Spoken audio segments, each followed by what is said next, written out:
Tantor Audio, a division of Recorded Books, presents Surviving the Emotional Roller Coaster, DBT Skills to Help Teens Manage Emotions, by Sheri Van Dijk, MSW, narrated by Suzie Althens.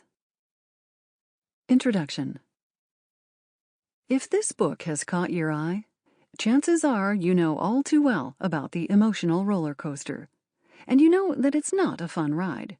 In fact, it can be quite painful and scary, not in a good way, and can lead to a lot of other difficulties in your life, including mood problems like depression and anxiety, or complications in relationships.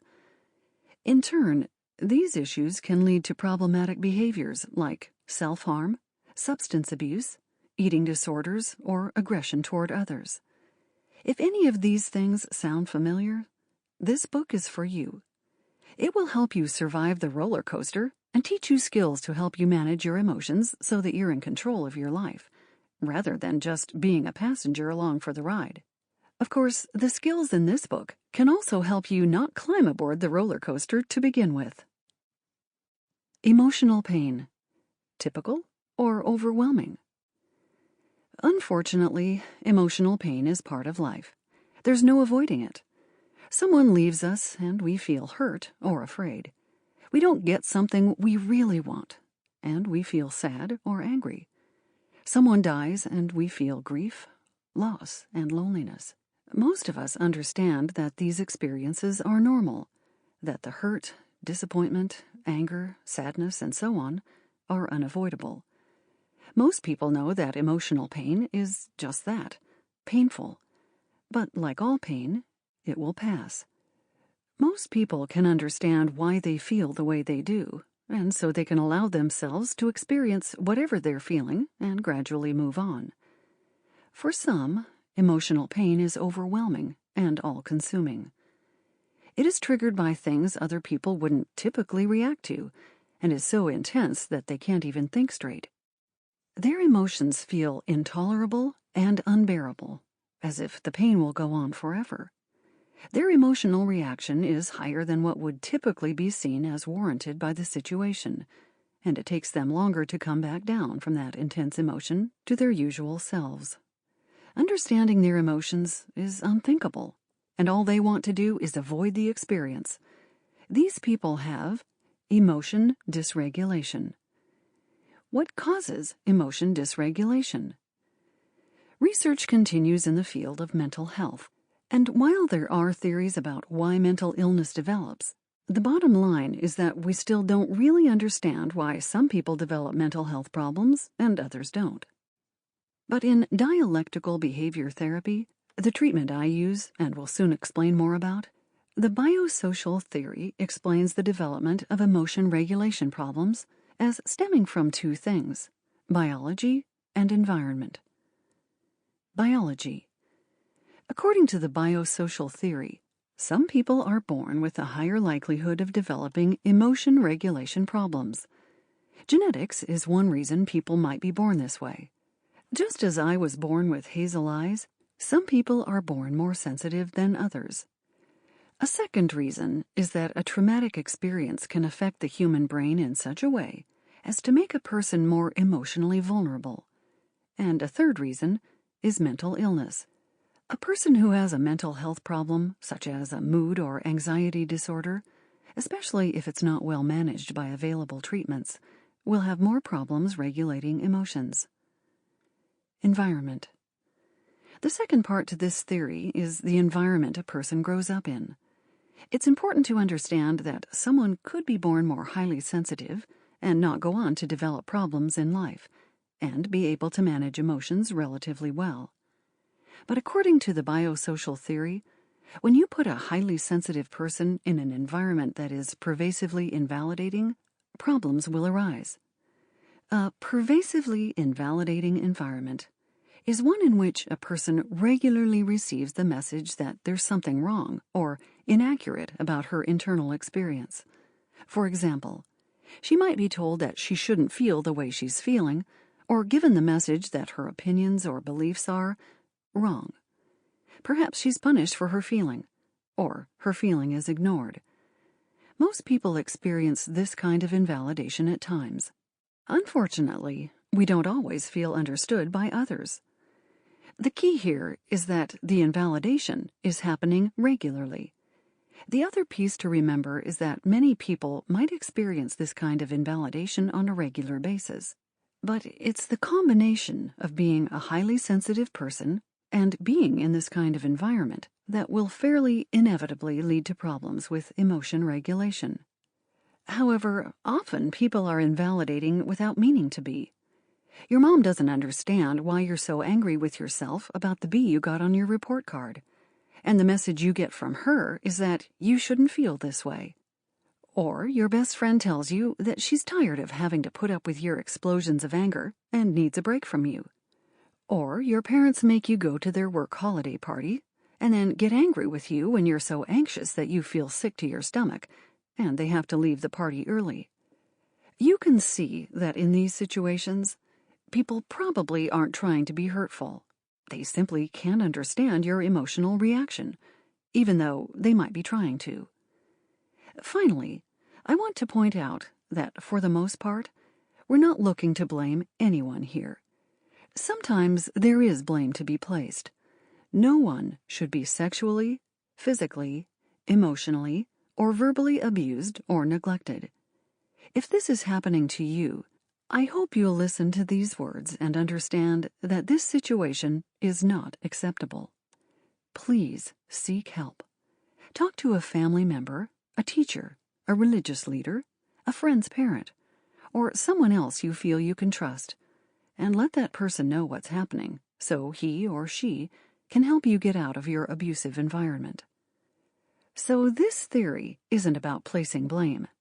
It's just about helping you see why you are the way you are. This recognition can help you stop blaming yourself, because you didn't put yourself in this position. It's a combination of your genetics and your environment. Effects of emotion dysregulation. If you're relating to what I've described as emotion dysregulation, you already know what kinds of problems it causes in your life. But let's take stock of a few situations connected to difficulties managing your emotions, ones that you might be able to identify with. Not knowing who you are. If you're a highly sensitive person growing up in an invalidating environment, you may have gotten so used to being invalidated that you actually start to do it to yourself. In other words, you tell yourself you shouldn't be feeling the way you are. Or perhaps you look to the people around you to see how you should be feeling. When you do this often enough, you may actually stop being aware of the emotions you feel and the beliefs and opinions you hold. You're so busy trying to not be invalidated by others that you put your true self aside and try to be what others want you to be, or at least who you think they want you to be. In the end, you don't really know who this person you call me is. Problems in relationships. If you're highly sensitive, it's often very difficult for others to understand why you react to things the way you do. Let's face it, it's probably often difficult for you to understand why you react to things the way you do. Even when people are trying to understand and clearly still don't get where you're coming from, you're left feeling different, like you don't belong or fit in. So you might feel not only lonely, but also angry at others for not understanding you. How many times have you gotten so angry at another person that either you exploded at her and ended the relationship yourself, or she ended the relationship because of the way you treated her? Often, people with emotion regulation problems lose relationships because their emotions get in the way. Unhealthy or destructive behaviors. When people don't know how to manage emotions, they sometimes end up turning to unhealthy or even destructive behaviors in an attempt to cope. This can result in a number of problem behaviors, including, but not limited to, the following: using or abusing drugs and alcohol, escaping by gaming or gambling, turning to disordered eating, such as overeating, binging, or refusing to eat, self-harm, for example, cutting yourself, engaging in dangerous sexual practices, like having unprotected sex, or having sex with multiple partners, or thinking about, or engaging in, suicidal behaviors. Because you haven't yet learned what to do with intense emotions, and because your emotions get so intense much of the time, it makes sense you'd turn to these problem behaviors. And of course, we don't want you to continue with these behaviors, which can have so many negative consequences. This is where dialectical behavior therapy comes in. What is dialectical behavior therapy? Dialectical behavior therapy, DBT, a treatment developed by psychologist Marsha Linehan, teaches people skills to help them manage their emotions more effectively, so that they're happier and healthier, and so that their lives are closer to the way they'd like them to be. These DBT skills are separated into 4 groups. Mindfulness skills. Mindfulness skills have you practicing staying in the present moment, as opposed to living in the past or the future, and being more accepting of your present experience, rather than judging everything, which increases your painful emotions. These skills will help you get to know yourself better, as you'll be paying more attention to your internal experience and accepting it rather than invalidating it, and also help you reduce the amount of emotional pain you're experiencing on a daily basis. Distress tolerance skills. Distress tolerance skills are geared toward helping you get through crisis situations without making things worse by engaging in some of the problem behaviors mentioned earlier. Interpersonal effectiveness skills. Interpersonal effectiveness is about how to be more effective in the relationships in your life, and with people in a more general sense. When you can increase your effectiveness in this area and improve your relationships, you'll often find that it's easier to deal with emotions as they arise. Emotion regulation skills. Emotion regulation skills help you learn to identify your emotions more effectively and to be more accepting of those emotions, recognizing that although they're often painful or uncomfortable, they serve a purpose and you need them. Sometimes these skills will help you reduce the intensity of an emotion, and sometimes they will help you change an emotion. But the overall theme of these skills is working on accepting your emotional experience and learning to bear the pain more skillfully, to tolerate the experience instead of trying to get rid of it. While emotion regulation skills are centered to what you're trying to accomplish, I left them until last because, really, all the skills in this book are going to help you manage your emotions more effectively. When you're living in the present moment and are more accepting, you'll have fewer and less intense emotions, making them easier to manage. When you're dealing with crisis situations more effectively, you'll feel better about yourself and will have more support from the people in your life, making emotions easier to manage. And when you're being more effective in your relationships, they will go more smoothly and will lead to less drama in your life, making emotions easier to manage. Hopefully, you're beginning to see that these skills are really going to help. But in order for you to get the most out of the skills, we need to figure out how you can get the most out of this book. Your next steps. If you have absolutely no intention of working to make changes in your life, save yourself some time and put this book back on the shelf. Like most other therapies, DBT is not about just picking up a book and hoping for the best. You can't even expect that if you listen to this book and do a bit of practice for a while, things will get better. Nope. This treatment is about making life changes. If you're willing to take the time to listen to this book and put in the work to practice what you're going to learn here, I guarantee that you'll see a positive change, even if it's just a tiny one at first. And the longer you practice, the better things will get. Let me tell you a story. As a teenager, Marsha Linehan was hospitalized for over 2 years because of mental illness. She would cut herself, burn herself, and pound her head against the floor and the walls. She had borderline personality disorder. As an adult, Dr. Linehan created DBT out of the skills, tools, and techniques she had learned to heal herself. So don't you dare think you can't do this. Things may be really, really difficult for you right now, and you can make them better. I really hope that you're still with me and that you can have the courage that Dr. Linehan had to keep going with this book and start learning. Chapter 1. Mindfulness. Waking up to your life. You might be thinking, waking up? I'm already awake. You might be wondering how on earth you could go through life not awake. But the truth is that many people do. They go through life not fully aware of what's happening in the present moment, not fully aware of what they're thinking or feeling, or even how they're behaving. That's what this chapter is about.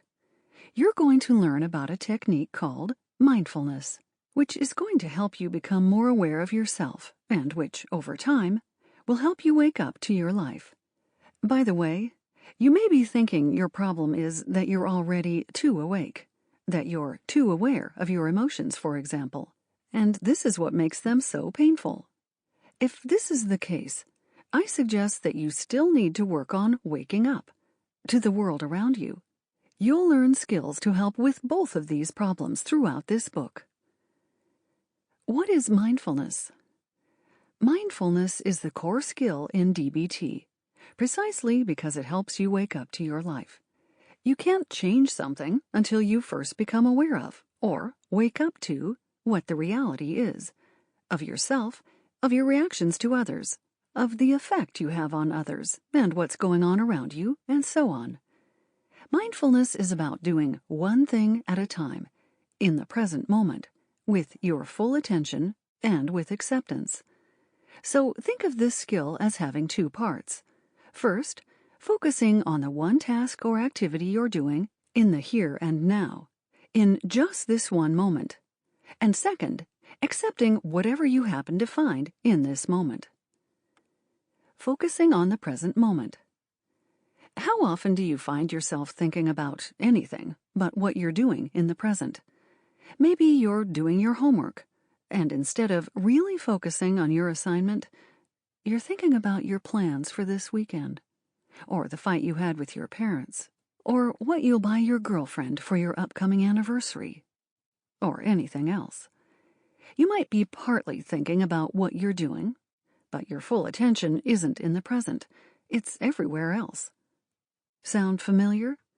Or maybe you're walking home from school, and instead of focusing on the walk and on the environment around you, you're thinking about all the homework you have to do later, or the college applications you have to fill out, or how hard the SATs are going to be. Again, you're not focusing on the one thing you're doing right now, walking. Instead, your mind is wandering to many other things. When you're being mindful, you bring your attention back over and over again to what you're doing in this moment. So when you're doing your homework and your attention wanders to your plans for this weekend, you notice that you've wandered and you bring your attention back. Each time you wander, you do your best to notice it and continue to bring your attention back to whatever you're doing in this moment. Of course, some things are easier to focus on than others. You might not find that your mind wanders much when you're watching your favorite TV show, reading a really good book, or playing your guitar.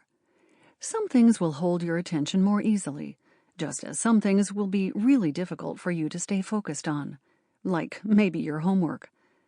Regardless of how difficult or easy it is, though, it will be to your benefit to keep bringing your attention back to just this moment. We'll look more at the why momentarily. First, let's spend some time on the second part to this skill, acceptance. Accepting the present moment. Have you ever noticed how judgmental you are? And I don't mean that as a judgment. For most of us, it's just a fact. We are judgmental creatures. So that makes this part of mindfulness pretty tough, and in fact, it's so difficult that we're going to address this as a skill all on its own in Chapter 4. For now, though, you need to have a bit of an idea of how to practice acceptance as part of mindfulness. Let's go back to some of our previous examples. Let's say you're working on your homework assignment, and your little sister is making a whole lot of noise in the next room. Chances are you're judging her. What's the matter with her? Doesn't she know I'm working? Or, she's so annoying, she shouldn't be so loud. Or, Mom or Dad should be telling her to be quiet. These are all judgments. With mindfulness, the idea is that you're focusing on what you're doing in this moment, and you're practicing being accepting of whatever is in the moment. Whether it's noise or other outside distractions, or your own thoughts, emotions, or physical sensations, you practice being non-judgmental. So with your sister, acceptance might look something like this. She's being really loud. I'm distracted by the noise. Or, it's hard for me to concentrate when my sister's making so much noise. No judgments. You're just sticking to the facts. Again, we'll come back to this idea later, so don't worry if it doesn't make perfect sense just yet. Now, let's look at why I'm teaching you this skill and how it's going to help you in the long run. How mindfulness will help you survive the emotional roller coaster. Once you start practicing mindfulness, you'll find that the world will no longer be passing you by, and you'll be more aware of yourself, the thoughts you're thinking, the physical sensations in your body, the emotions you're feeling. You'll also be more aware of what's going on around you. You'll be participating, involved, and engaged in life. I'm going to break this down a little further, so you'll really understand some of the many ways that mindfulness will be helpful. Reducing emotional pain. Do you think you spend a lot of time thinking about the past? It might be the distant past, things you've done or things that happened to you. Or it might be the more recent past, the argument you had with your parents the other day, or the grade you got on an exam. If you do spend a lot of time in the past, think for a moment about the emotions that tend to come up when you're there. Anger? Resentment? Frustration? Regret? Sadness? Sometimes you might find that you go to pleasant memories, like the fun you had with your friends last weekend, or when you were on vacation with your family over the summer. But for the most part, we tend not to go to happy places. Instead, we go to the painful memories. On the flip side, do you think you spend a lot of time thinking about the future? Worrying about whether you'll get into the college you want to go to? Feeling nervous about whether the girl you like will say yes if you ask her to the prom? Feeling anxious about making a fool of yourself if you go to the big party this weekend? And so on. Does this sound like you? Again, sometimes when we think of the future, we have pleasant emotions. Maybe you daydream about the trip to Costa Rica that's booked for January. Or you think about how great it's going to be when you graduate from high school and go to college. But most of the time, instead of thinking about the pleasant things, we're focusing on the negative, and this generates anxiety and worry. Hopefully you can see the theme here. When you're not living in the present moment, there's more emotional pain. Of course, the present isn't always pleasant either. But if you're being more mindful, even when there's pain in the present, there's still less pain, because you're dealing only with the pain of the present, rather than the pain of the present, past, and future, all at the same time.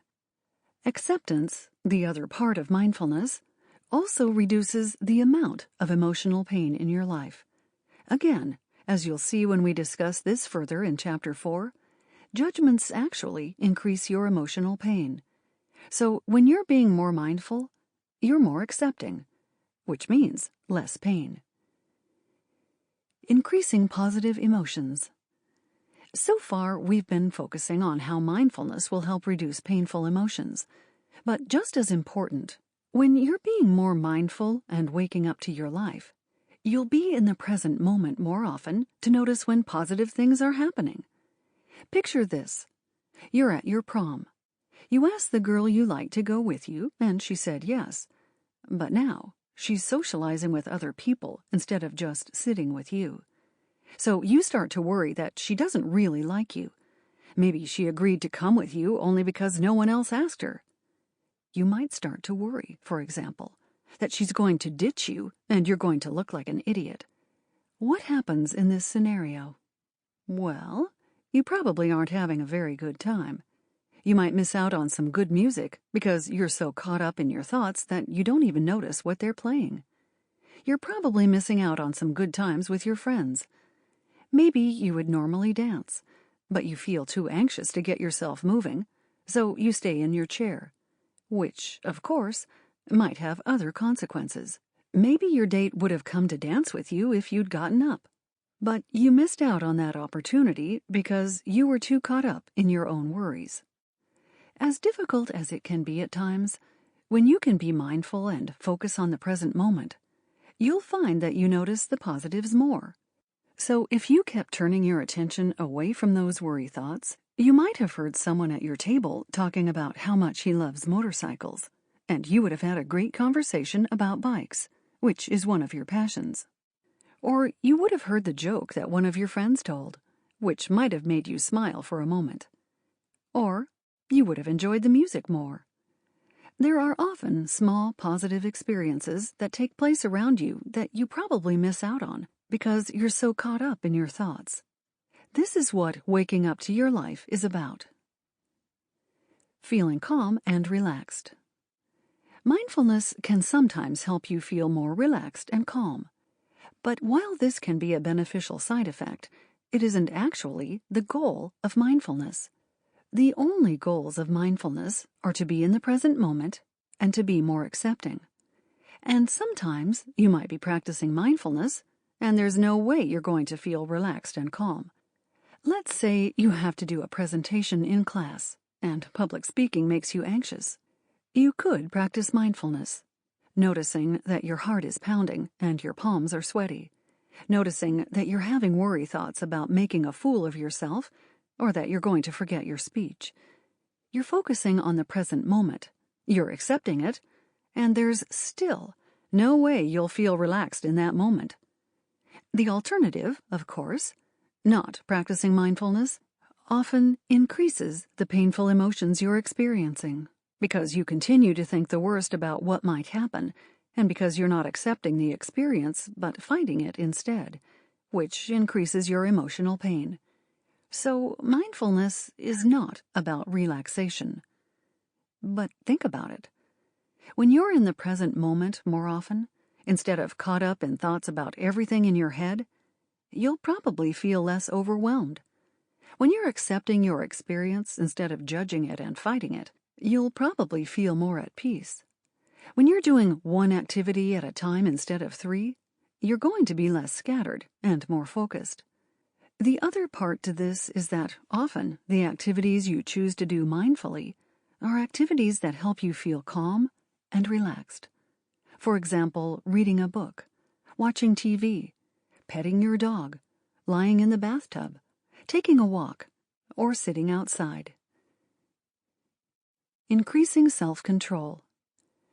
I've already mentioned that when you're being mindful, you're more aware of your thoughts, physical sensations, and emotions. When you can increase your awareness of something, you open up more choices for yourself. Again, you wake up to your life. So often people go through life on automatic pilot, just allowing thoughts and emotions to take them along for the ride. And they do this because they've never really learned that they can take control, that they can be in the driver's seat and direct where they want to go and what they want to think about. When you're living your life more mindfully, and you're more aware of what's going on inside of you, you can choose whether you want to continue down that road. So when you're sitting at a prom watching your date mingle, and you notice your thoughts start to turn in the painful direction of worry and anxiety, you now have a choice. Do you allow your thoughts to continue down that path? Or do you get up and do something to prevent this? Like maybe grab your date and take her to the dance floor? Improving concentration and memory. People often have difficulty concentrating, especially if there's an additional problem like attention deficit, hyperactivity disorder, ADHD, or even something like depression or anxiety. The skill of mindfulness has you practicing concentration. Bringing your attention back to the present, often over and over again, exercises the concentration muscles in your brain. Over time, your ability to focus will improve. Sample complete. Ready to continue?